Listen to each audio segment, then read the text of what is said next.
आचार्य महाराज जब राजस्थान से बुंदेलखंड पधारे और बुंदेलखंड वालों ने जब चर्या आचार्य महाराज की देखी और उनकी कठोर चर्या और निर्दोष साधना के फल स्वरूप भाई और बहन लोग आचार्य महाराज से व्रत लेने लगे और व्रत लेते लेते बहनों की संख्या बहुत बढ़ गई और बहनों को आगे दीक्षा भी लेना है। तो ये चर्चा का विषय बना कि दीक्षा के योग इनको साधना करना है, पर साधना घर पर होना संभव नहीं। तब एक विचार बनाया गया कि एक आश्रम का निर्माण कराया जाए। तब एक प्रस्ताव पारित हुआ कि कुंडलपुर में एक बहनों के लिए आश्रम बनाया जाए और आश्रम वहाँ बनना था और आचार्य महाराज वहाँ पधारे कुंडलपुर। उस दिन आश्रम का शिलान्यास होना था।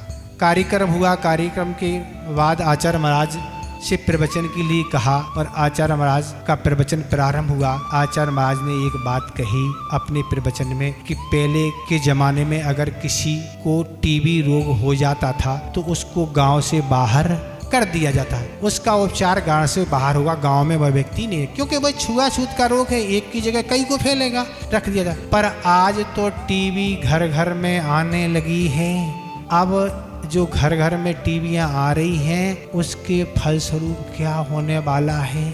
और पहले तो टीवियाँ उस समय जब आचार्य महाराज कहती जब तो एकात होंगी मोहल्ले पड़ोस में, अब घर घर में कमरे कमरे में अब तो हाथ हाथ में टीवियाँ आ गई हैं। तो आचार्य महाराज उस समय कहा था अब ये टीवियाँ आ गई हैं, इसका परिणाम क्या निकलने वाला है। वो कहती थी ये तो भगवान ही जाने, मैं क्या कहूँ।